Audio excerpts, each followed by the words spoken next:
अगर आप major major problem की बात भी करोगे ना, वो भी स्ट्रेस इंड्यूस्ड है। जैसे कि आपके हार्ट अटैक स्ट्रेस इंड्यूस्ड है, किडनी की डिजीज स्ट्रेस और इंड्यूस्ड है। हम सब जानते हैं कि 6 में से एक इंसान को मेल इनफर्टिलिटी है ही है। कुछ ऐसा होता था कि जहाँ पर कपल एज एन रो रहे हैं, लिटरली दे आर क्राइंग। तो आपको क्या लगता है आयुर्वेदा का कोर प्रिंसिपल क्या है लाइक फर्टिलिटी के लिए? अगर आप स्ट्रेस बहुत ज़्यादा लेते हैं कि मेल फर्टिलिटी उस पर बहुत ज़्यादा इम्पैक्ट पड़ेगा। एग्जैक्टली, कैंसर की भी स्टडी है कि स्ट्रेस अगर आपकी बॉडी में ज़्यादा है, तो अगर आप बहुत डीप थॉट्स लेते हो, अपने बारे में बहुत सोचते हो नेगेटिव थॉट, तो भी आप कैंसर के शिकार हो। तो स्ट्रेस तो आपको एनी आपको फ्री रखना है। आप घूमो फिरो, मजे करो, पैसा कमा रहे हो, उड़ाओ अपने पे। क्या भाई, शादी कब कर रहे हो? बेटा इतनी बड़ी उम्र हो गई है, अब तो शादी कर लो।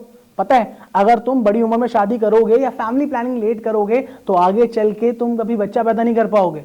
अगर आपको भी ऐसी सारी चीजें सुनने को मिलती हैं तो आप एकदम ठीक जगह पर आए हैं, क्योंकि आज हम बात करेंगे इसी के बारे में कि अगर आप फैमिली प्लानिंग लेट कर रहे हैं या फिर शादी बहुत ज्यादा लेट कर रहे हैं तो उससे आपको मेल इनफर्टिलिटी की दिक्कत हो सकती है या नहीं। इसके साथ साथ हम आपकी फर्टिलिटी के बारे में बात करेंगे। हम बात करेंगे आपकी गट हेल्थ के बारे में कि जो गट हेल्थ है कैसे आपको इनफर्टाइल बना सकती है हमेशा हमेशा के लिए। और प्लस हम बात करेंगे कि आप कैसे इन सब चीजों से बच सकते हैं और अपनी मेल इनफर्टिलिटी को हमेशा के लिए भगा सकते हैं, ताकि आपका पिता बनने का सपना जल्दी साकार हो पाए। और इसीलिए आज हमारे साथ हैं डॉक्टर हिमांशु धवन जी, जो हैं एसआ institute of advance Ayurvedic science के one of the founding member. इसके साथ साथ वो एक आयुर्वेदा एक्सपर्ट भी हैं मेल फर्टिलिटी के अंदर।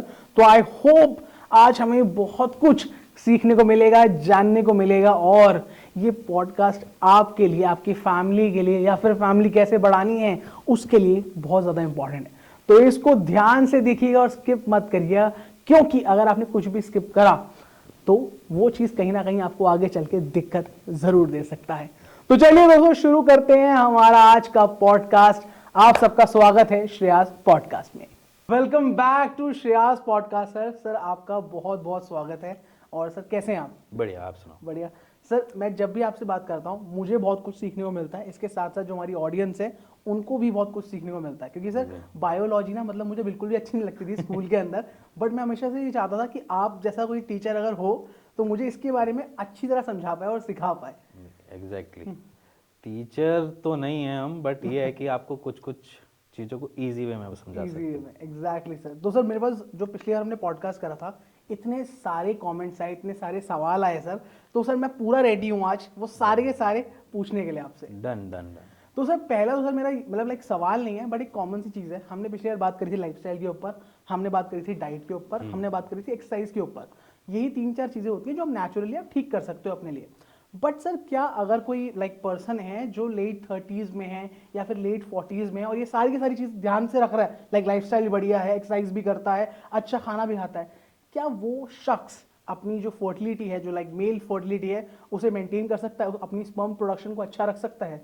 एग्जैक्टली, अगर मैं बात करूं, अगर मेरी लाइफस्टाइल अच्छी है, मेरा खाना पीना अच्छा है, मेरी एक्सरसाइज भी है, मेरी सारी चीज़ें इन्वॉल्व है, तो वहाँ पर हम देखते हैं कि पेशेंट में बहुत रेयर देखा जाता है कि कुछ ऐसी स्पर्म काउंट से रिलेटेड इशू या ओलिगोस्पर्मिया के पेशेंट्स कम निकलते हैं। अगर इसके अलग देखा जाए कि अगर मेरी पूरी लाइफ स्टाइल में ही बहुत सारी चीज़ें अनप्रडिक्टेबल है, मतलब मान के चलो मैं रात को सोने ही नहीं जाता, मेरी रात को पार्टी चलती है, मेरी क्लबिंग होती है, मेरे को बस ऐसा होता है कि भैया कि मैं सिंपली अपनी नींद को भी कभी कभार इसी वजह से छोड़ देता हूँ, अपने किसी काम वाम की वजह से या स्ट्रेस की वजह से भी छोड़ रहा हूँ, तो भी मेरे को ये इश्यूज़ आने लाजमी से बात है। ओके। तो basically lifestyle it's more important कि आपका स्पर्म प्रोडक्शन कैसे होगी। अब जैसे कंपैरिजन अगर मैं बताऊँ तो इसमें कंपैरिजन भी है। आप विलेजेस में चले जाओ और एक नॉर्मल शहरों की दुनिया में आ जाओ, जहाँ पर टायर 1 सिटीज़ हैं, वहाँ पर बिज़ी है या बहुत बिज़ी रहते हैं लोग, स्ट्रेस में रहते हैं, जॉब प्रोफाइल, ये प्रोफाइल, वो 100 चीज़ें उनके पास माइंड में चल रही होती हैं। और वहीं पर एट द एज ऑफ इसमें और एक रूरल एरिया में चल जाओ या tyre 1 city, sorry tyre 3 city में चल जाओ, वहाँ पर आपको देखेगा कि स्ट्रेस लेवल थोड़ा कम है, परेशानी कम है, नींद प्रॉपर टाइम पे ले रहा है बंदा, क्योंकि वहाँ पर कुछ ऐसा है नहीं करने के लिए। तो वहाँ के fertility issues as compare to आपको टायर 1 से थोड़ी कम दिखाई देने को मिलेंगे। ओके, तो सब मतलब ये कहना सही है कि लाइक अगर आप अपनी लाइफस्टाइल बढ़िया रखते हैं, चाहे आप 40s लाइक लेट 40s भी हैं, तब भी आपकी फर्टिलिटी सही रहेगी। एग्जैक्टली आप 40s हो या 50s हो, ऐसा तो है नहीं कि 50s में स्पर्म प्रोडक्शन बंद हो जाती है या 40s में बंद हो जाती है।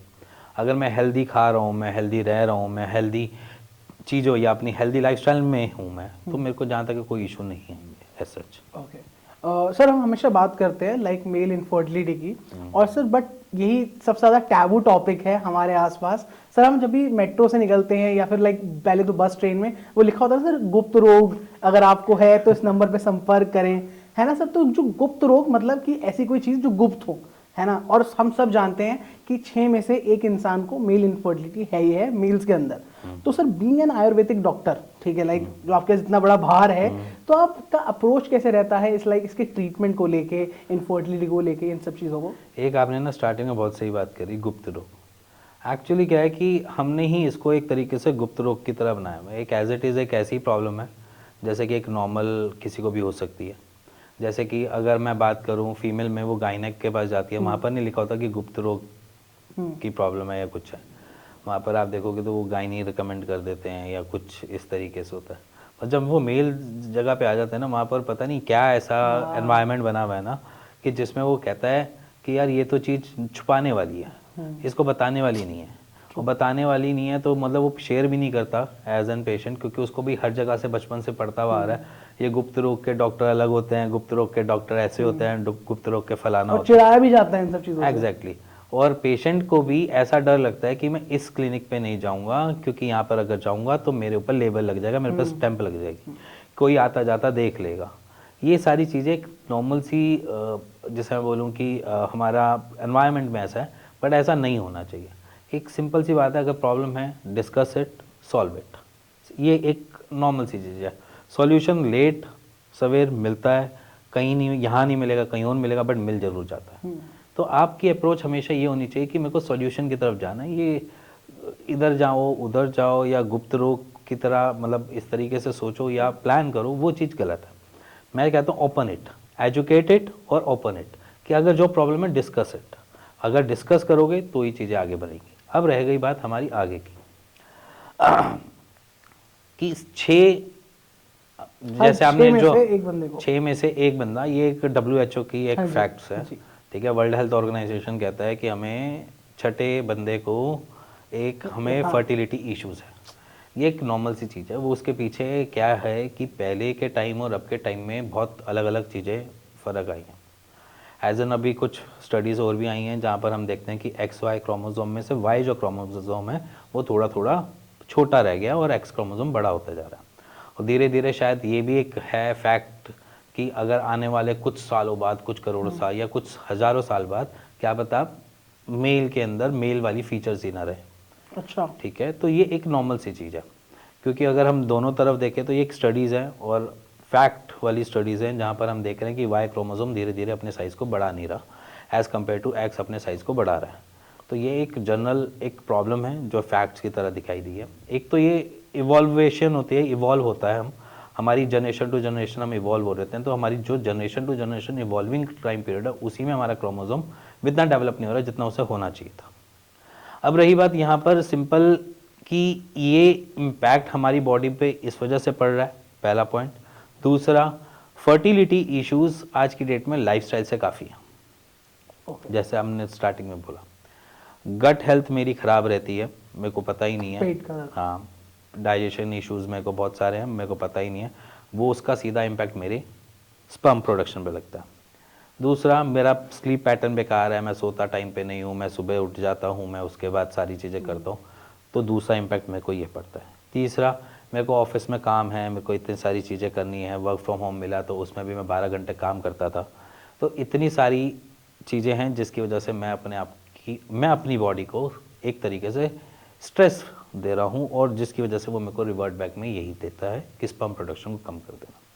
अब पहले क्या होता था, ईटिंग हैबिट्स हमारी बहुत अच्छी होती थी। हमारे जो फैमिली हैं या मदर फादर की तरफ जाओ या हमारे दादाओं की तरफ जाओ, उस टाइम ये चीज़ें नहीं मिलती थी, पिज़्ज़ा नहीं होता था हमारे उसमें लाइफ स्टाइल में, कोई ऐसे पिज़्ज़ा जैसी इन्वॉल्वमेंट नहीं थी, चाउमीन जैसी इन्वॉल्वमेंट नहीं थी, छोले भटूरे रोज़ रोज़ नहीं खाए जाते थे, घर में बनती थी पूड़ियाँ वुड़ियाँ। तो वो इम्पैक्ट क्या था, वो उस टाइम ये वाली जो हमारा जो सिस्टम था वो हमारा ज़्यादा अच्छा था। घर का खाना खाते थे, अच्छा खाना खाते थे और अच्छी चीज़ें भी मिलती थी। अब आज की डेट में अगर मैं दूध की बात करूं तो आज की डेट में दूध पीने से पेट खराब हो जाता है, नॉर्मल है, ठीक है। और अगर मैं बाकी उन चीज़ की बात करूं, जैसे कि हम जो खाना पीना खा रहे हैं उससे पेट अपसेट हो जाते हैं। तो ये जितनी भी चीज़ें अब जो चल रही हैं वो हमें अनहेल्दी बनाने की तरफ है। अगर मेरी बॉडी को किससे सबसे ज़्यादा कॉम्प्रोमाइज़ मिलता है, वो है हमारा खाने से। अगर मेरी डाइट फुल ऑफ न्यूट्रिशन नहीं है तो मेरी बॉडी पे कहीं ना कहीं इम्पैक्ट डालेगी और दिखाएगी, ठीक है। तो वो जो लैक ऑफ न्यूट्रिशन हम ले रहे हैं, गैदर कर रहे हैं अपने फूड से, वो चीज़ हमारी गट पे भी दिखती है। जैसे मैं हमेशा अपनी वीडियोस में भी बोलता हूँ, इस पॉडकास्ट में भी पहले बोल रहा कि अगर फर्टिलिटी इश्यूज़ है तो उसके पीछे एक ही चीज़ है, हमारा फूड और हमारी डाइट जो है। अगर हमारी डाइट में सारा मिश्रण नहीं है तो वो भी इश्यूज़ है।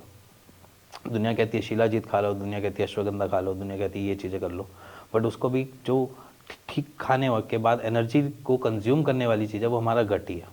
अगर मेरा गट अनहेल्दी है, कोलाइटिस का पेशेंट हूँ, आईबीएस का पेशेंट हूँ, या मेरे को बार बार मोशन करने जाना पड़ रहा है, मैं बहुत ज़्यादा कॉन्स्टिपेटेड हूँ, तब भी मैं इस प्रॉब्लम में फंसूंगा। सर आपको क्या लगता है आयुर्वेदा का कोर प्रिंसिपल क्या है, लाइक फर्टिलिटी के लिए? गट, सिंपल। अगर मेरा गट अनहेल्दी है तो मेरे एब्जॉर्प्शन जो है वो कम है, और एब्जॉर्प्शन कम है तो आयुर्वेद में 7th स्टेज पे है हमारी स्पर्मेटोजेनेसिस का प्रोसेस, जिसकी वजह से वो उस तक नहीं पहुंच पाता, जिसकी वजह से वो अपने प्रोडक्शन को कम कर देता है और उसके बाद वो स्पर्म प्रोडक्शन, जिसे मैं बोलूँ क्या, लो स्पर्म काउंट में एंटर हो जाता। तो क्योंकि और एक और चीज़ भी है साइंटिफिक, इसके पीछे फैक्ट्स भी बहुत है। कुछ रिसर्चेस या कुछ डॉक्यूमेंट्री बनी हुई है, नेटफ्लिक्स पे ही मैं देख रहा था। उस डॉक्यूमेंट्री में ना एक चीज़ बढ़िया कर रखी है, वो कहते हैं कि हमारे पास ना 2 ब्रेन है, ठीक है, 2 ब्रेन है, 2 ब्रेन है, एक हमारा गट और दूसरा हमारा जो ऊपर लगा हुआ है, ठीक है। अगर हमारे को रिक्वायरमेंट है किसी भी चीज़ की या खाने की या क्रेविंग होती है तो वो हमको हमारा ब्रेन बताता है, हमारा पेट तो बताता नहीं है, जाना पेट के अंदर होता है। बट जब हम जो भी इसके अंदर डालते हैं वो वैसे हमको क्रेविंग क्रिएट करके देता है। जैसे मान लो कि एक जिम जाने वाला बच्चा जिम जाता है, उसकी रिक्वायरमेंट प्रोटीन से हो जाती है, तो वो जब अगर नॉनवेज खाता है तो उसका मन करेगा नॉनवेज खाने का उस टाइम पे, क्योंकि इसकी बॉडी की रिक्वायरमेंट आ रही है, उसकी बॉडी की प्रोटीन की रिक्वायरमेंट आ रही है, तो वो नॉनवेज खाना पसंद करेगा। तो उसका मतलब क्या है कि आपको कौन बता रहा है, आपका गट ही बता रहा है कि अब आपको इस चीज़ की रिक्वायरमेंट है, क्योंकि बॉडी की रिक्वायरमेंट ही है। तो इसीलिए भी कहता हूँ मैं कि अगर आप गट को हेल्दी रखते हो ना, तो मेरे ख्याल से आपको कोई भी इश्यूज नहीं आने। अगर आप गट अनहेल्दी है, आपको बार बार अपसेट होता है, बहुत सारी प्रॉब्लम्स आती रहती है, कभी मतलब मोशन करते हुए कोई आम सी निकल रही है या वाइट सा कुछ टपक रहा है, तो इट मीन्स कि वो साइन और सिम्टम है कि आपको आने वाले टाइम में बहुत सारी ट्रबल्स आने वाली देगा। ओके। और सर आपके हिसाब से, लाइक हमने हमेशा बात करते हैं हम कॉजेज की, क्योंकि लोग अक्सर ना सर रूट कॉज पे नहीं जाते हैं, हवा वाली बात करते हैं। तो सर हमने लास्ट टाइम बात करी थी कि क्या क्या रूट कॉज हो सकते हैं, हमने बात करी थी जेनेटिक फैक्टर्स के बारे में, एनवायरनमेंट के बारे में, बट आपके हिसाब से लाइक इतने साल की प्रैक्टिस के अंदर सबसे कॉमन चीज़ क्या आई है, सबसे कॉमन कॉज क्या आया है इनफर्टिलिटी के लिए? देखो, कॉमन कॉज में जैसे अगर आज की टॉपिक जो चल रहा है, शायद मेरे ख्याल से सारा का सारा गट हेल्थ के ऊपर ही चल रहा है ना। जैसे अभी आपने कॉमन कॉज पूछा, तो कॉमन कॉज में भी सिंपल यही आता है, गट ही है। अगर मेरा गट हेल्थ नहीं अच्छी तो मैं सिंपली वही प्रॉब्लम में जाऊंगा, फंसूंगा। अगर मैं आयुर्वेद के हिसाब से भी बात करूं, चलो मैं सारी चीज़ें छोड़ देता हूँ, ये तो चलो मेरा ओपिनियन हो गया, ठीक है। मैं आयुर्वेद के हिसाब से भी बात करूं तो आयुर्वेद में अगर कोई भी मेडिकेशन को देनी है या आपकी बॉडी में एसिमुलेट करवानी भी है, तो भी मेरे को गट हेल्थ की साथ देनी पड़ेगी। अगर मेरे पास गट हेल्थ खराब है, मैं आपको मेडिसिन दे भी रहा हूँ, तो भी वो एसिमुलेट नहीं हो पाएगी। अगर आपके शरीर पे कोई भी दवाई नहीं लगेगी तो वो आपको रिवर्ट बैक में आपको स्पर्म काउंट भी नहीं दे पाएगी, ये फैक्ट है। तो अगर मैं आपसे बात करूं कि अगर मेरा रूट कॉज क्या है मेरी बीमारी का या स्पर्म काउंट कम होने का, तो सिंपल एक ही चीज़ निकल के आती है, वो ये है कि आपकी हेल्दी लाइफस्टाइल तो है ही एक अलग तरफ, आपकी गट हेल्थ भी इतनी इंपॉर्टेंट है। गट हेल्थ अगर मेरी बेकार चल रही है, मतलब यूजलेस चल रही है, बार बार मेरे को मोशन जाना पड़ रहा है या कोई भी ऐसी ट्रबल्स आ रही हैं, तो समझ लेना मेरे स्पर्म काउंट अपने आप ही कम हो जाता है। अब जैसे मान लेना आप, अगर आपको कभी स्टमक इन्फेक्शन हुआ हो और उसके बाद आपको लूज मोशन लगे हो, लूज मोशन के बाद आपकी बॉडी कैसी होती है, लेथार्जी, फटीग फील करती है, होती है ना, आलसी एकदम। आलसी एकदम, बेड से उठा नहीं जाता, नहीं उठा जा रहा ना, क्यों क्यों नहीं उठा जा रहा, रीज़न कि मतलब वही सर ड्रेन हो गया पूरी की पूरी शरीर। नहीं, ड्रेन नहीं हुआ, ड्रेन तो चलो एक अलग जगह, जो आपकी बॉडी में न्यूट्रिशंस थे, इलेक्ट्रोलाइट से, जितनी भी सारी चीज़ें थी वो सारी की सारी लैक हुई, मतलब एक तरीके से आपने एक्सीड आउट किया उस चीज़ को, ठीक है। आपकी बॉडी एनर्जेटिक नहीं फील कर रही क्योंकि वो उसके अंदर एसिमुलेशन वैसी लेवल की चल ही नहीं रही। अगर मान के चलो एसिमुलेशन आपके शरीर में नहीं मिल रही न्यूट्रिशन की, तो वो आपके शरीर पे दे क्या रहा है, कुछ नहीं, जिसकी वजह से आपका ब्रेन आपको ये कह रहा है ठहर जा, मत चल, ज़्यादा चलेगा तो और एनर्जी यूज़ करनी पड़ेगी, मेरे पास एनर्जी नहीं है, ठीक है। इसलिए उस टाइम आप फटीग फील करते हो, सोने का मन करता है, लेटने का मन करता है, थकावट सी महसूस होती है, ये सारी चीज़ें तभी होती हैं, ठीक है। और अगर मैं यहाँ पर एनर्जी दूँ आपको, आप यहाँ पर मान के चलो ORS पी रहे हो, तो थोड़ी एनर्जी आपको आएगी काम करने की या चलने की या कुछ भी। ORS इसलिए दिया जाता है क्योंकि वो एब्जॉर्प्शन अच्छा करता है, ठीक है। उसका नमक सॉल्ट का कॉम्बिनेशन सॉरी उसमें आपका सॉल्ट और शुगर का कॉम्बिनेशन होता है, जिसकी वजह से वो आपको एनर्जी अच्छी दे देता है। जब एनर्जी मिलेगी तभी आप कुछ कर पाओगे, है ना। तो बेसिकली फंडा जो कहता है वो ये कहता है कि अगर आपके शरीर को एनर्जी चाहिए वो फूड से मिलेगी, और अगर आपके फूड की वजह से कोई इन्फेक्शन हुआ है, पेट खराब हुआ है और उसके बाद वो एनर्जी कंज्यूम ही नहीं कर पा रहा, फूड से निकाल ही नहीं पा रहा, तो आपको दे नहीं पाएगा। ट्रू। ठीक है। अब सेम फंडामेंटल आप अपनी बॉडी पे यूज़ करो। अगर मेरा गट हेल्थ बेकार है, वो ढंग से एसिमुलेट नहीं कर पा रहा, वहाँ से जूस नहीं दे निकाल पा रहा और आपके शरीर पे नहीं लगा पा रहा, उसके बाद कोई ना कोई तो चीज़ कॉम्प्रोमाइज़ होगी।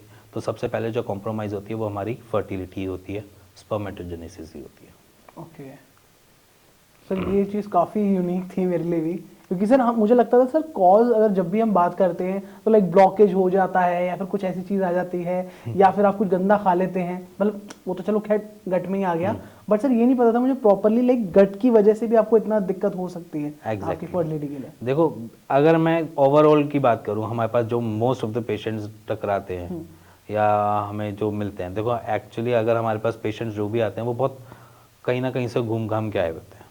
ऐसा नहीं कि वो सीधा मेरे पास आए, पहले वो 2 डॉक्टर के पास गए, वहाँ से रिजल्ट नहीं मिला, फिर वो आए हमारे पास।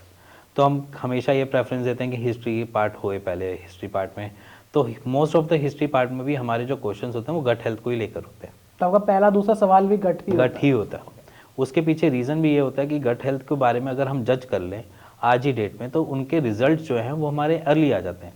अगर मैं बात करूं, वैसे देखा जाए तो 90 डेज़ की साइकिल होती है पूरी की पूरी स्पर्मेटोजेनेसिस की, जहाँ पर स्पर्म जो नए बनते हैं वो 90 दिन में बनते हैं, ठीक है, पूरे जो 90 दिन की जो साइकिल होती है, हम उसको आधे साइकिल में भी हम टेस्ट रिपोर्ट रिकमेंड कर देते हैं। ये भी नहीं कहते हम 90 डेज़ पे जाओ, आप सीमन एनालिसिस का टेस्ट विद इन 45 डेज़ में करवा लो।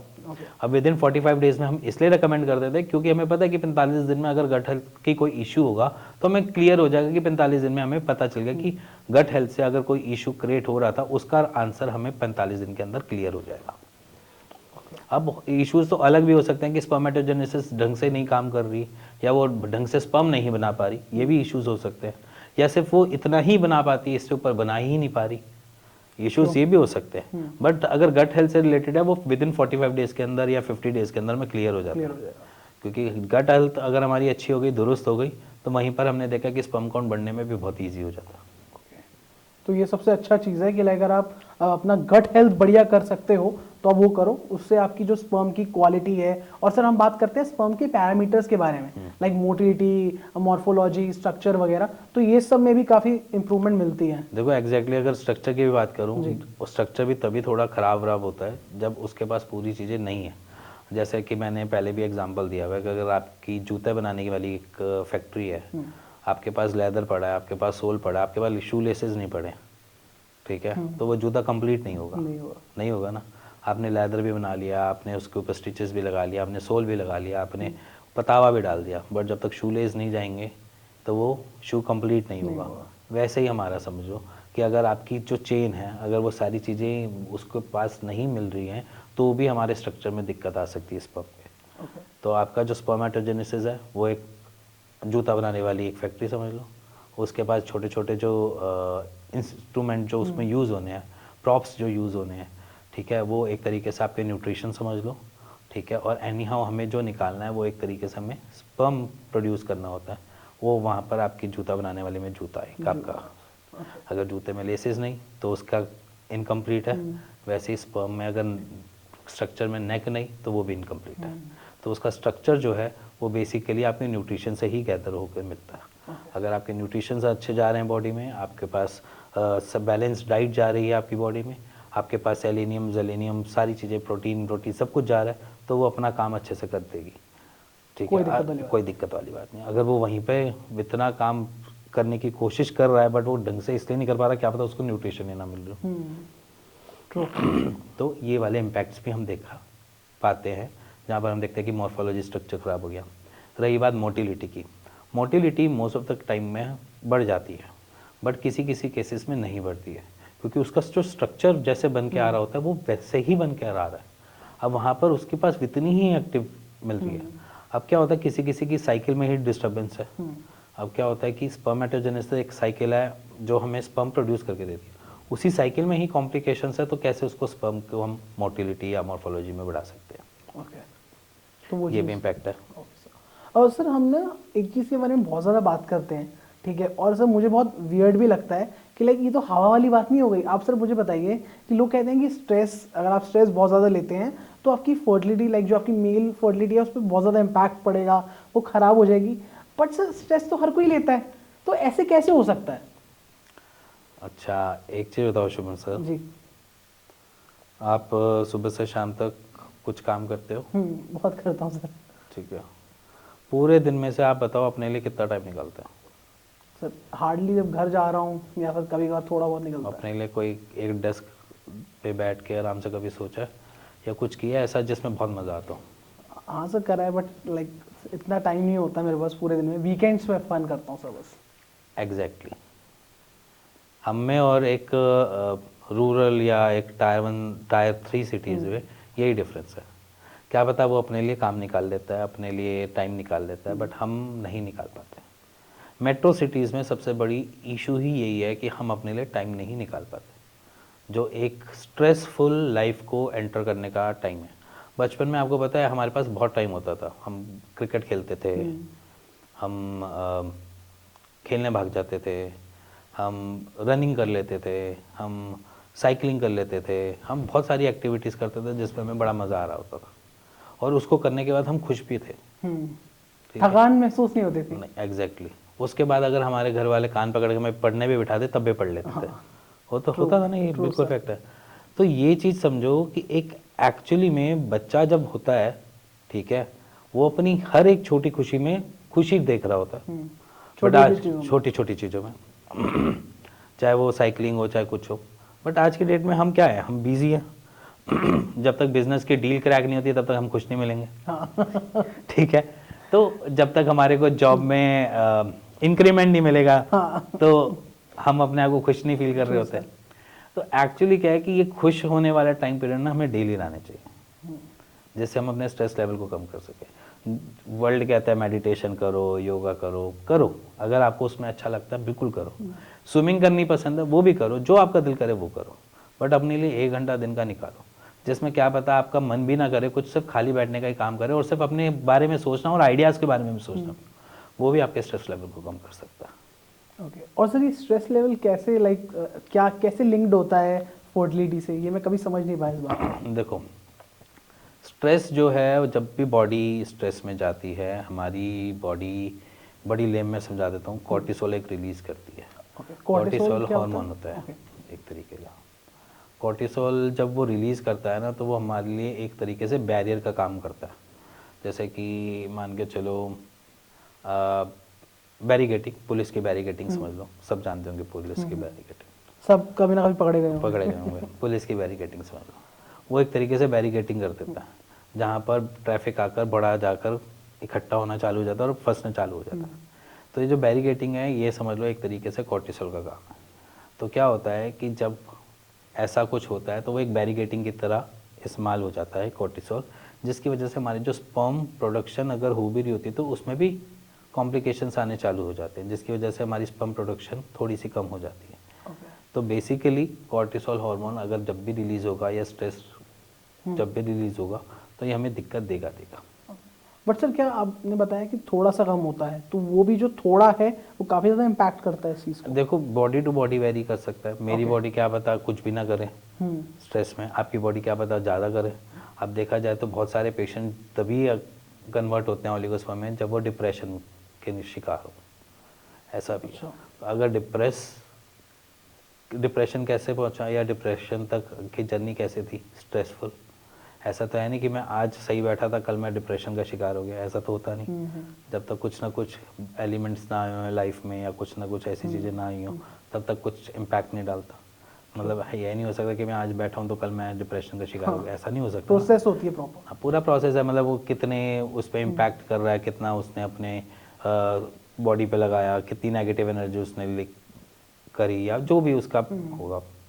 बट सिंपली अगर मैं डिप्रेशन में जा रहा हूँ या मैं डिप्रेसिव हो रहा हूँ तो इट मीन्स कि मेरे को कुछ ना कुछ चाहिए जिससे मैं उस डिप्रेशन को ओवरकम कर सकूँ, हील करने के लिए हील कुछ ना करने कुछ। के लिए। अब उसमें मेरा घूमना भी हो सकता है, मेरा टहलना भी हो सकता है, मेरा सुबह उठना भी हो सकता है, मेरा कुत्ता खरीद के लाकर अपने साथ पालने का भी हो सकता है, कुछ भी हो सकता है। ठीक है, मेरे को बस वो एक स्पार्क चाहिए जिससे मैं अपनी उन सारी चीज़ों को ओवरकम कर सकूँ। ठीक है, तो ये बहुत छोटी छोटी एलिमेंट्स होते हैं, बहुत छोटे छोटे हम लेकर चलते हैं कि जिसकी वजह से मैं अपने आप को सॉर्टेड रख खुश सकूँ, रख पाऊँ। खुश रख पाऊँ। आप क्या करते हो सर खुश रखने के लिए, खुश होने के मैं लिए? तो देखो मैं वैसे पेट लवर हूँ, अच्छा। तो मैंने बहुत सारे पेट पाल रखे हैं। मेरे क्या घर डॉग्स? में 3 डॉग्स हैं। अच्छा 3 डॉग। हाँ 3 डॉग्स हैं, और बीच बीच में कभी कभार जो अपने स्ट्रीट के होते हैं स्ट्रे डॉग्स होते हैं उनको फीड करने सुबह सुबह चला जाता हूँ। अरे वाह। तो कभी कभार कहीं मिल जाते हैं तो कभी बिस्किट वगैरह डाल दिए, मेरे को अच्छा लगता है फीड करना तो इसलिए मैं करता हूँ। तो ऐसा नहीं है कि इसमें कोई गलत चीज़ है, अगर मेरे को वहाँ पर अच्छी खुशी मिल रही है तो मैं कर देता हूँ। तो ऐसा कुछ नहीं है कि अब ज़रूरी नहीं है कि मैं पेट लवर हूँ दुनिया भी पेट लवर हाँ करे। एग्जैक्टली, ठीक है ना, जो जिसका जैसे दिल करे वो वैसे कर वो वैसा सकता है। करता है। तो सर अगर मैं बात करूं आपसे कि लाइक एक एंड गोल, लाइक जिसके पास अच्छी गुड फर्टिलिटी है उसका एंड गोल क्या होगा? अच्छा स्पर्म का काउंट होना, बस यही एंड गोल है? देखो फर्टिलिटी का अब एक्चुअली देखा जाए तो फैक्ट यही है कि अगर मेरी फर्टिलिटी में स्पर्म काउंट बहुत अच्छे हैं तो इट मीन्स कि वो अच्छा है। गोल तो इसमें ऐसा कोई वो नहीं होता कि मैं बोलूँ कि गोल है। देखो WHO कहता है 15 मिलियन से अबव, हमने ऐसी भी रिपोर्ट्स देखी जहाँ पर 130 मिलियन स्पर्म काउंट आ रहे हैं, जहाँ पर 120 मिलियन स्पर्म काउंट आ रहे हैं, और हमने ऐसी भी देखी जहाँ पर हमने रिपोर्ट्स में सिर्फ जब आए थे नील स्पर्म काउंट पे और जब हमने उनका ट्रीटमेंट किया तो वो सिर्फ 5 मिलियन तक पहुँच पाए या 4 मिलियन तक पहुँच पाए। ओके। अब मैं उस पर्सन की बात करूं कि 4 मिलियन 5 मिलियन वाले गोल पे, तो मैं वहाँ पर भी सेटिस्फाई हूँ, क्योंकि जहाँ पर कुछ नहीं था वहाँ पर 4 मिलियन 5 मिलियन आए तो एक जिसे कहते हैं कि हाँ Hope. होप ही है। वो मतलब इन फ्यूचर में IVF के थ्रू या किसी भी चीज़ के थ्रू वो अपनी एक साइकिल को आगे बढ़ा सकता है, मतलब सर अपनी वैसे जनरेशन। बेसिकली आईवीएफ के लिए कितने चाहिए होते हैं, लाइक? देखो इट्स अप टू, वो तो टेसा से भी कर लेते हैं IVF। Okay. तो टेसा इट्स अ प्रोसीजर जिसमें वो सीरिंज से निकाल के स्पर्म की प्रोडक्ट उससे वो स्पर्म निकाल अलग के हाँ वो अपना फीटस में करवा देते हैं, ऐसा नहीं है। बट अगर मैं बात करूं कि IVF के लिए कितना होना चाहिए या उसके लिए, वो तो बेसिकली आपको एक IVF सेंटर ही जाना पड़ेगा उसके लिए। बट मेरे हिसाब से जहाँ पे 5 मिलियन भी आ जाते हैं तो वो मोर देन एनफ होते हैं कि मेरे हिसाब से कि इतने स्पर्म काउंट हो गए कि जिसमें हम ट्राई तो कर सकते हैं IVF। पहले तो सिर्फ डोनर ही लेना पड़ रहा था, यहाँ पर इवन ट्राई का तो एक चांस बनता है, ऑप्शन आ जाता है। तो बेसिकली 5 मिलियन या 4 मिलियन या 3 मिलियन ये भी मैटर नहीं करता, मैटर ये करता है कि पेशेंट का ठीक होना ज़्यादा मैटर करता है। ट्रू। ठीक है, पेशेंट कहाँ पर ठीक हो रहा है, वो अगर मान के चलो 5 मिलियन में IVF के थ्रू उसको एज ए बच्चा भी मिल जाए तो भी ग्रेट है, क्योंकि मैं IVF को बुरा नहीं कहता। ओके। मेरे को या ऐसा लगता है कि जहाँ से भी पेशेंट को एज ए जो उसकी चाहत है बच्चे लेने की, अगर वो सपना है जो भी उसको जहाँ से भी मिल रहा है वो मिल जाए। ज़रूरी नहीं है वो सिर्फ एक आयुर्वेद ही डॉक्टर दे सकता है या वो सिर्फ एक होम्योपैथी डॉक्टर दे सकता है या फिर वो एलोपैथी दे सकता है। मैं यहाँ पर कहता हूँ जहाँ पर उसको लग रहा है कि यहाँ पर मेरी थोड़ी बहुत कैलकुलेटिव मूव चल जाएगा तो इसके आगे कुछ हो सकता है तो डेफिनेटली करें ट्राई। सबसे पहले जाए वहाँ पे तो नहीं, मैं कहता हूँ हर जगह ट्राई करें, मैं ये भी नहीं कहता कि कहीं एक ही पर्टिकुलर जाए। देखो बेसिकली क्या है, सबसे ज़्यादा दुविधा में है वो पेशेंट। अगर आप कभी किसी एज ए कपल के साथ बैठोगे ना उसके बाद बहुत दुख है ठीक है, अगर मैं किसी दिन बहुत फ्री होता था तो कभी मैं बैठता था उनके साथ, तो मेरे साथ वो 1.5 घंटा बैठ के गए हैं, 1.5 तो उसमें मेरे को कुछ तो ये होता था कि मेरे को जैसे मैं अपना यूट्यूब चैनल चलाता हूँ तो थोड़ा बहुत कंटेंट मिल जाता था उनकी बातों से। कुछ ऐसा होता था कि जहाँ पर कपल एज एन रो रहे हैं, literally they are crying at that moment, तो उस मोमेंट पे ऐसा लगता था कि ये भगवान ने क्यों ही दिया यार इनको कोई प्रॉब्लम, इससे बेटर तो दे ही दे, ज़्यादा बढ़िया है। एज ए डॉक्टर कभी कभार ऐसा लगता था कि मैं गलत सोचता हूँ, फिर ऐसा लगता था कि यार नहीं यार, क्यों परेशान करना किसी को, किसी चीज़ से क्यों परेशान होना, जहाँ पर फैमिली प्रेशर अलग, सोशल प्रेशर अलग, ठीक है, आपस के कपल में ट्यूनिंग खराब हो रही है कॉज बाय बच्चा, तो इतनी प्रॉब्लम में वो एज एन मेल आता था, चाहे फीमेल बाहर बैठती थी, मेल फीमेल के सामने नहीं रो पाता था, वो मेरे सामने रो पाता था। तो ऐसी ऐसी चीज़ें मैंने देखी हैं जहाँ पर मेरे को लगता है कि ये क्यों है, मतलब हो ही जाए तो ज़्यादा बढ़िया, भगवान ने ऐसी प्रॉब्लम बनाई क्यों, सबकी जनरेशन आगे तो आगे चलती रहती, बट ऊपर वाले ने सारी चीज़ें बैलेंस करनी है, और इसी वजह से ये पॉडकास्ट भी चल रहा है मेरे ख्याल से। तो बेसिकली वही वाला फंडा है कि जहाँ तक हमसे हेल्प हो पाए हम वो करते हैं, हमारी जितनी भी ऐसे लगता है कि कोई भी हमसे मदद हो पा रही है हम देंगे, कोई छूटे ना, कोई परेशान ना हो, और हमारी कोशिश भी रहती है कि हम इसलिए टीम भी बिठाते हैं कि इन फ्यूचर में अगर जैसे मान के चलो अगर आप ने कोई ट्रीटमेंट ऑप्ट किया है तो हम उसके लिए साथ एक टीम जरूर बिठाते हैं जो आपसे बात करते रहे, आपके डिप्रेशन को भी रिकवर करते रहे, आपके स्ट्रेस को भी रिकवर करते रहे। ये नहीं पता था मुझे वो बिठानी पड़ती है क्योंकि उनके पास स्ट्रेस इतना है, अगर मैं मान के चलो आपकी बॉडी स्ट्रेस में है तो आपकी रिकवरी रेट कम हो जाती है, नॉर्मल सी बात है। तो जहाँ पर मैं रिकवरी रेट को बढ़ा सकता हूँ सिर्फ स्ट्रेस को कम करके, तो ज़्यादा बेटर है। सर ये मुझे काफ़ी अच्छा लगा कि लाइक आप ना सिर्फ दवाइयाँ दे के, ना सिर्फ आप इलाज करके, बल्कि आप इमोशनल बैकग्राउंड पे भी जाके जो भी आपके पेशेंट्स आते हैं उनका आप हमेशा देखते हैं, ये ध्यान रखते हैं। और अगर मैं सबको भी ये बात बोलना चाहता हूँ, अगर किसी को भी कोई दिक्कत आ रही है तो वो होप ना खोएं, डरे ना, ठीक है, और आपको पता है कहाँ आना है देखो आने की बात नहीं है, आपका जहाँ मर्जी से ट्रीटमेंट चल रहा है चलो, मैं ये चाहता हूँ कि बस और बस सिंपली जो भी आप ट्रीटमेंट ले रहे हो, जहाँ से भी ट्रीटमेंट ले रहे हो, बीच बीच में अपने आप को टेस्ट करते रहो। मतलब खुद से कैसे? सीमन एनालिसिस का टेस्ट करा लो, ठीक है, नॉर्मली अगर आप नील स्पर्म काउंट का इलाज ले रहे हो तो बीच में अगर हो गए हैं आपको अप्रॉक्सीमेटली 90 डेज से अब हो गया तो रैंडमली एक बार ये सीमन एनालिसिस का टेस्ट करा लो, क्योंकि देखो ये चीज़ें एक जर्नल होते हैं कि जहाँ पर मैं ये कहता हूँ कि टेस्ट करवाना रिक्वायरमेंट है, ठीक है, अगर टेस्ट नहीं करवाते हो तो आप बहुत अपना टाइम स्पेंड खोते हो। ट्रू।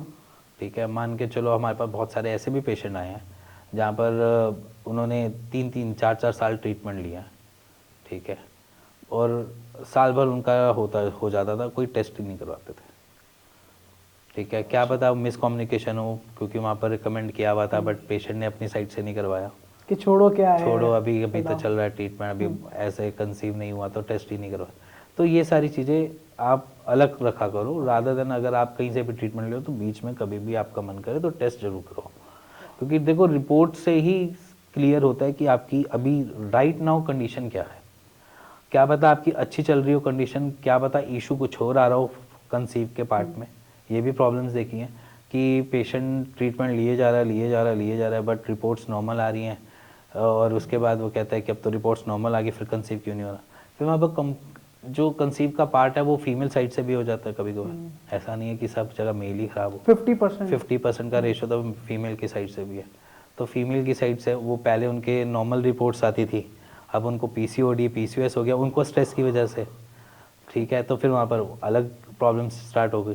तो इससे बेटर है कि टाइमली अपनी रिपोर्ट्स करवाते रहो जिससे आपको क्लियर होता जाए, और अगर वो प्रॉब्लम आई तो उसका सॉल्व करके अपने कंसीव में आगे बढ़ो।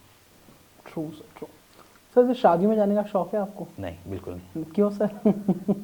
शादी में खाना, अच्छा खाना, अच्छा आप सर वो प्रॉपर लाइफस्टाइल, बढ़िया प्रॉपर लाइफस्टाइल तो नहीं, बट फिर भी ये होता है कि शादियों का खाना समझ नहीं आता, तो शादियों का खाना मेरे को थोड़ा सा लगता है कि इंडाइजेशन करते इसलिए खाते और ऐसे सर शादियां सर वही आ गए हैं नवंबर दिसंबर जनवरी फेब, और सर मेरा अगला सवाल भी शादियों से रिलेटेड ही है कि सर लाइक अब ज़्यादा हो गया है, वैसे तो बाहर का ही ट्रेंड था फॉरेन में कि आप 30-35 लाइक 40 या कभी कभार बाद में भी आप शादी करते हो, हाँ। बट इंडिया में जनरली जल्दी हो जाती है। जैसे ही लड़का कॉलेज पास हुआ, अरे गल्ले पे बैठो अभी शादी हो गई तुम्हारी।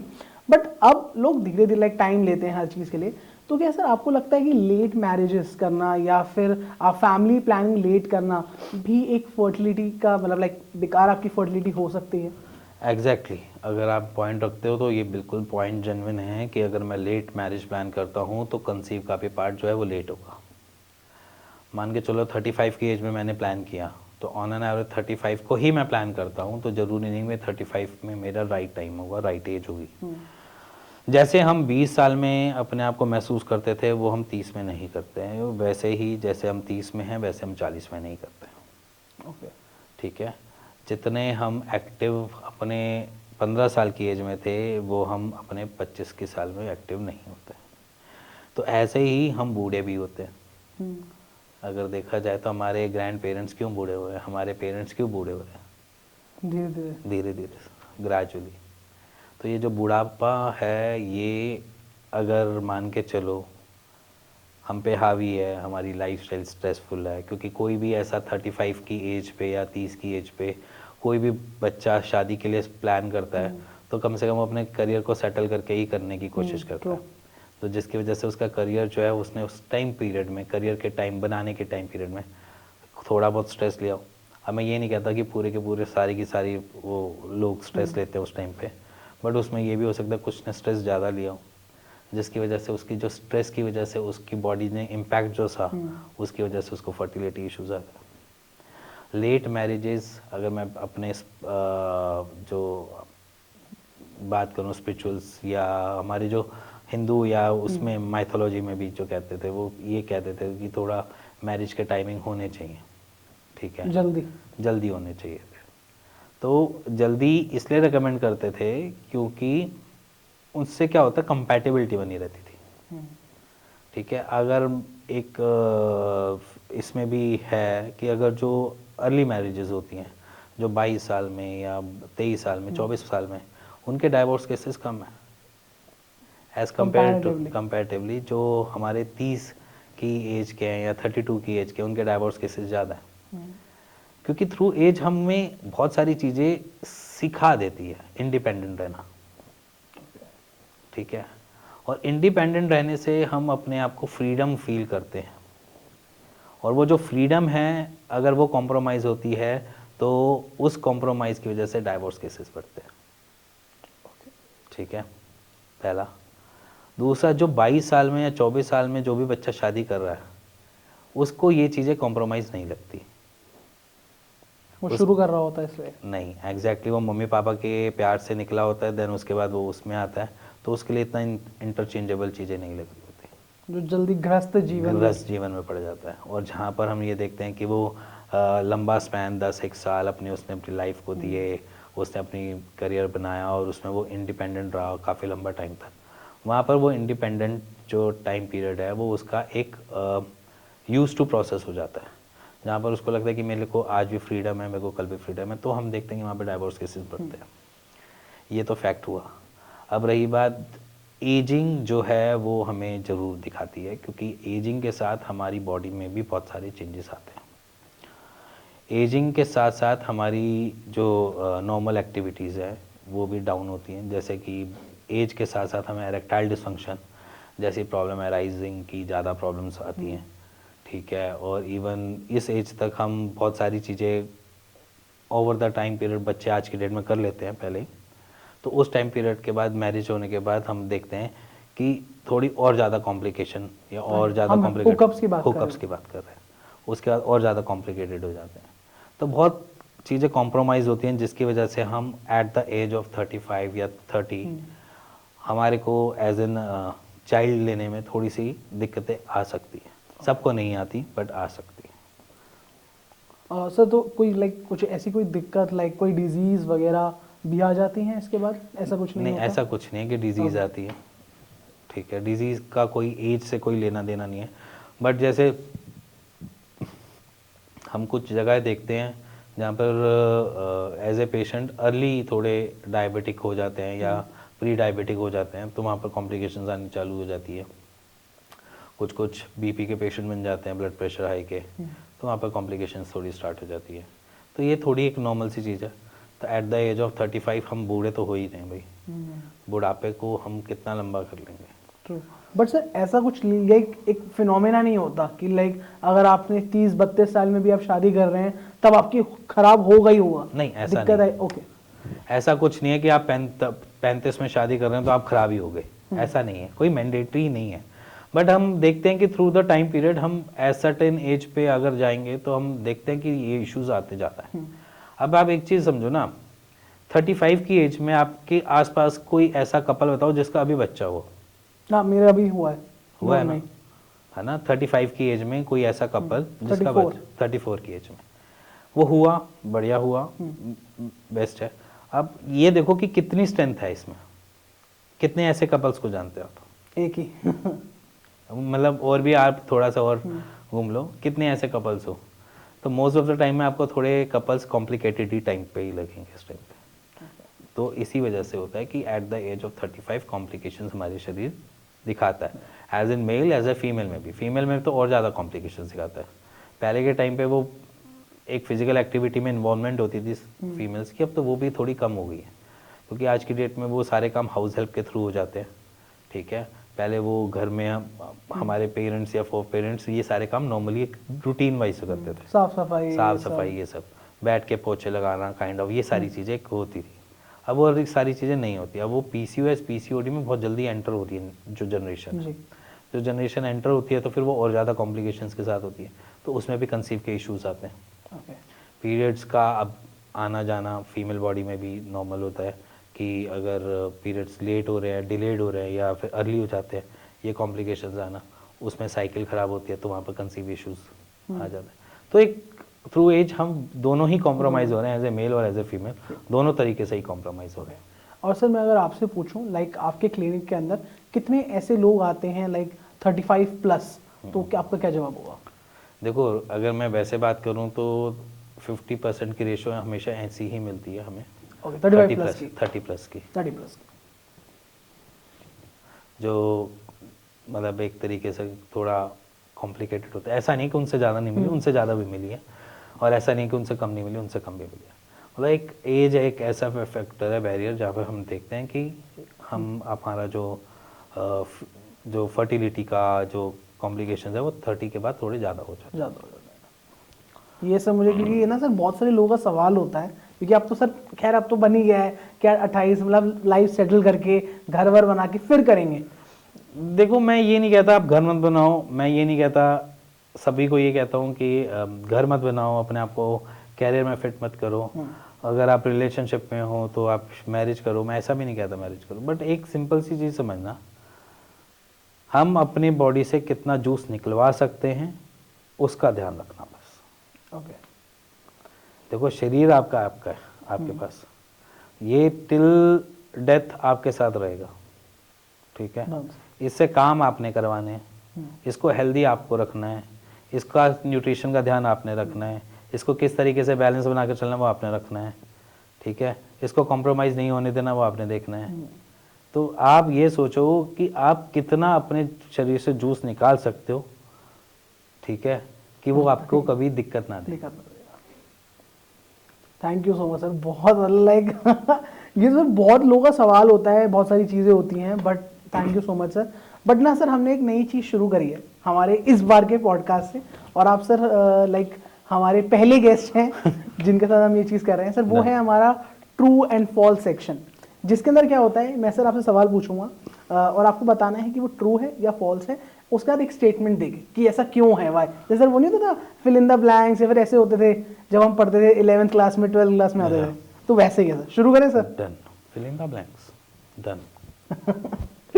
ओके सर, तो पहला है सर कि sperm motility refers to sperm's ability to move toward the egg. True. True, मतलब वही से मतलब मोटिलिटी का वही काम देखो होता बेसिकली मोटिलिटी का काम ही यही है कि उसको आगे मूव करवाना और पेनिट्रेट करवाना एग के अंदर, और फिर फीटस या एम्ब्रियो में बनवाना, बेसिकली ये उसका एक काम है। काम। True sir. सर दूसरा है कि male infertility is only caused by low sperm count, actually fact भी है, ट्रू है। कि लो स्पर्म लो काउंट स्पर्म काउंट है तो इनफर्टिलिटी होनी होगी। इनफर्टिलिटी होनी होनी तीसरा है सर, क्या स्ट्रेस का कोई इम्पैक्ट नहीं होता फर्टिलिटी पर? फॉल्स है, ट्रू है। स्ट्रेस बहुत बहुत इम्पैक्ट करती है आपकी फर्टिलिटी पे। तो मतलब ये बोलना गलत है कि भाई स्ट्रेस का कोई इम्पैक्ट ही नहीं होता नहीं, फर्टिलिटी? ऐसा नहीं है, स्ट्रेस का इम्पैक्ट बहुत होता है फर्टिलिटी में, और सबसे पहला इम्पैक्ट भी फर्टिलिटी में ही देखा जाता है। जैसे हमने बात करी। सर अगला है कि फर्टिलिटी की प्रॉब्लम उन्हीं को होती है जो 35 साल से छोटे होते हैं। ऐसा नहीं है, फर्टिलिटी की प्रॉब्लम 35 साल से अबव भी हो सकती है, जैसे अभी बताया मैंने। तो यहाँ पर मेरा वो रहेगा फॉल्स। ट्रू है, मतलब फॉल्स रहेगा। क्योंकि फॉल्स इसलिए रहेगा क्योंकि 35 हो या 35 से नीचे हो, फर्टिलिटी की इशू तो कभी भी आ सकता है, कोई उसका कोई दीन-ईमान नहीं है। बीमारी। सर अगला, जैसे हमने अभी बात करी शादियों की, हमने बात करी लेट मैरिजेस की, तो ये अगला भी यही है कि men who marry later in life are more likely to face infertility problems. तो सर अगला है कि men who marry later in life are more likely to face infertility problems. Yes, true है। तो सर इस पे तो खैर हमने टिप्पणी कर ही दी है। तो सर ये था हमारा ट्रू एंड फॉल्स, ताकि जो हमारे दर्शक हैं जो देख रहे हैं उनको सारी की सारी चीज़ें क्लियर हो जाए इन सब चीज़ों के बारे में। और सर कैसा लगा ट्रू एंड फॉल्स? नहीं, बढ़िया था, कुछ नया चीज़ मिली, बट ये है कि समराइज कर दिया आपने पूरे के पूरे पॉडकास्ट को। अरे यही हमारा काम है sir. Thank you sir. Sir अब मेरा ना सबसे बड़ा ये सवाल है, और ये मेरा सवाल नहीं है, ये हमारी ऑडियंस का सवाल है, जो मुझे स्पेशली लोगों ने बोला है कि आपसे मैं पूछूं ही पूछूं कि सर सबका एक डर से पहले ये होता है कि भाई ये चीज़ ठीक कब होगी, ठीक कैसे होगी, और कितना टाइम लगेगा प्रिसाइजली। तो सर अगर हम बात करें आयुर्वेदा की, क्योंकि सर आप एक आयुर्वेदा के डॉक्टर हैं, तो आप मुझे अच्छी तरह समझा सकते हैं कि अगर कोई पेशेंट आया, सपोजिटली मैं आया आपके पास और मैं बोलूँ सर मुझे मेल इनफर्टिलिटी है, तो सर मुझे कितने टाइम में इंप्रूवमेंट देखने को मिलेगी? देखो, चाहे आप एलोपैथी में चल जाओ, चाहे आयुर्वेद में चल जाओ, चाहे आप होम्योपैथी में चल जाओ, चाहे सिद्धा में चल जाओ, चाहे यूनानी में चले जाओ, किसी भी पैथी में चले जाओ, 90 दिन तो लगेंगे लगेंगे। 90 डेज। 90 डेज इसलिए लगते हैं क्योंकि 90 डेज की साइकिल है, हमारी 3 महीने की साइकिल है जो नए स्पर्म काउंट को बनाती है। स्पर्मेटोजेनेसिस की पूरी खुद की साइकिल ही 90 डेज की है। तो यहाँ पर 90 डेज की साइकिल तो आपको हर एक पैथी में आपको देनी ही पड़ेंगे, नहीं होगी। चाहे आप सिद्धा जाओ, चाहे यूनानी जाओ, चाहे आप चाइनीज़ कोई की थेरेपी में जाओ, चाहे होम्योपैथी थेरेपी में जाओ, चाहे आप आयुर्वेद में जाओ, चाहे आप एलोपैथी में जाओ, क्योंकि 90 डेज की साइकिल है, तभी हमें क्लियर इमेज आएगी कि ये स्पर्म काउंट बन रहे हैं नहीं बन रहे। ठीक है, तो 90 डेज तो आपको एनी हाउ देने ही पड़ेंगे। ये एक पैथी का एक रिस्ट्रिक्शन समझ लो कि कोई भी पैथी यहाँ पर रिस्ट्रिक्टेड इसलिए क्योंकि हमारी साइकिल ही 90 दिन की है। तो इसीलिए 90 डेज आपको एनी हाउ फर्टिलिटी इश्यूज अगर आ रहे हैं तो आपको किसी भी डॉक्टर को 90 दिन तो देने ही पड़ेंगे अपने, जिसमें वो क्लियर हो पाया, क्योंकि उसमें भी इंटरचेंजेस काफ़ी होते हैं। कुछ मंथली बेसिस पे ट्रीटमेंट कर देते हैं, कुछ सीधा 3 मंथ्स का एक साथ दे देते हैं। तो वो डिपेंड करता है कि कैसा आप ट्रीटमेंट ऑप्ट कर रहे हो, किस तरीके से आपने जाना है, किस वे में आपने जाना है। It's up to the patient.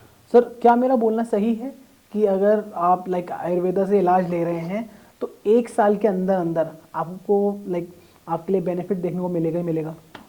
किस में आप मतलब आयुर्वेद से? आयुर्वेदा लाइक अगर आप एक आयुर्वेदा डॉक्टर के पास जा रहे हैं तो, और आप इन मतलब लाइक मेल इनफर्टिलिटी के पेशेंट हैं, तो आपको 1 साल के अंदर अंदर लाइक इम्प्रूवमेंट अपने स्पर्म काउंट में देखने को मिलेगी ही मिलेगी?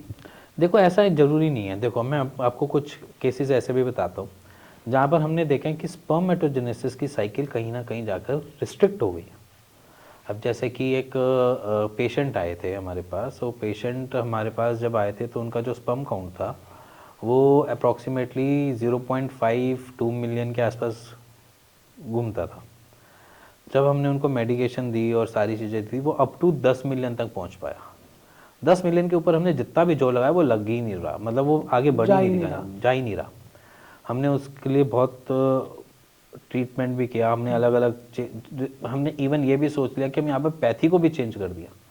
हमने कहा कि क्या पता 3 महीने से ले रहे हैं ट्रीटमेंट या 3 महीने से सेम ट्रीटमेंट ले रहे हैं, तो हमने यहाँ पर उसको थोड़ा सा ये सोचा कि क्या पता बॉडी रेजिस्ट कर रही हो किसी भी चीज़ को लेकर, तो हमने वहाँ पर चेंजेस भी करे, बट जहाँ पर हमने पैथी चेंज करी वो एकदम से नीचे की तरफ आ गए, फॉल आ गया और गिर गए। तो फिर हमको ये लगा कि जहाँ पर हम सीधा चल रहे हैं तो हमने उसको 10 मिलियन पे ही कंटिन्यू रखा।